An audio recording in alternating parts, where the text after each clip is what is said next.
break through or break down. Regardless of my newfound joy of entrepreneurship and my appreciation of innovation and creativity, underneath the surface, this venture all still felt pretty self-centered and in alignment with my pursuit of professional satisfaction and wealth. While I was working on a technology that would contribute to positive world change, the motivation behind the work was still aimed towards personal amusement and self-satisfaction. I realize now that our brainstorming sessions were biased because we were engineers.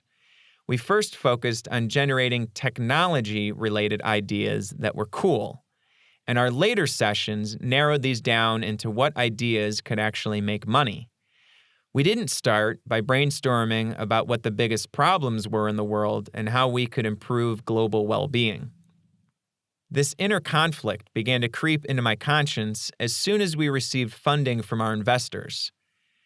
Receiving funding very much locked us into the business, and things became very real. The trajectory of my life appeared to be skyrocketing in an unrealistic fashion. Just 6 months earlier, I was a student, and now I was co-founder of a tech startup company that was actually funded. At that time, I wasn't aware of other examples of such young people following paths like this, aside from people like Bill Gates, Mark Zuckerberg, or the guys from Google. It was overwhelming, and I rapidly had lots of thoughts and realizations about life, which led to a major breakthrough, or, as the doctors who had me involuntarily committed to a mental hospital called it, a breakdown. I became intensely aware that entrepreneurship came with power. And as Spider-Man's Uncle Ben told him, with great power comes great responsibility. Reference 15. This realization happened very suddenly.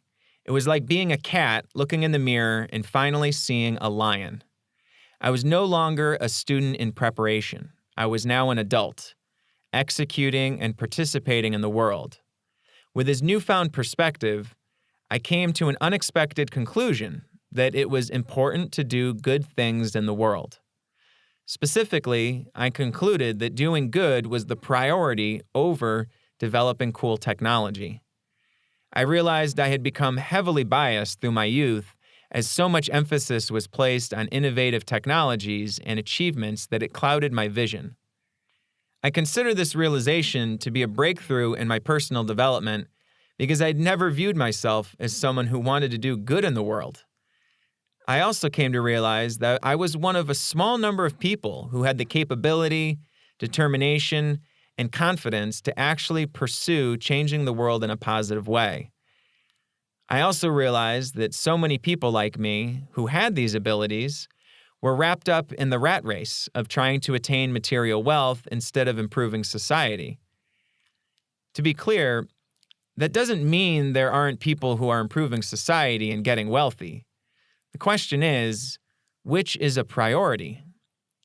It's important to have priorities that are aligned with your values. Otherwise, you can end up making compromising decisions. You're probably expecting this story to go in a direction that says we switched gears, did something amazing for the public good, and got rich in the process. I'm sorry to say, we didn't change gears, didn't change the world, and didn't get rich.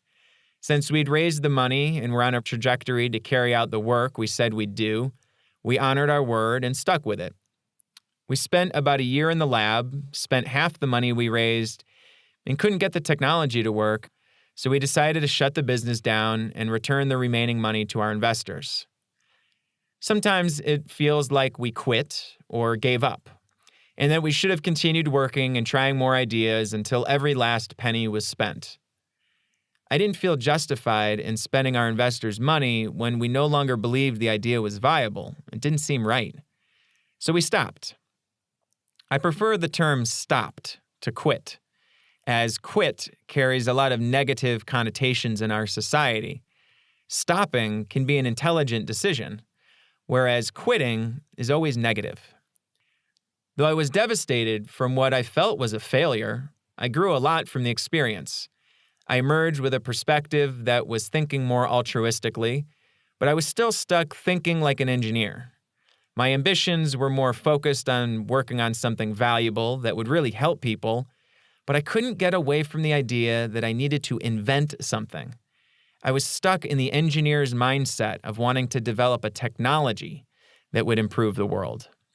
My ego couldn't seem to detach from this identity.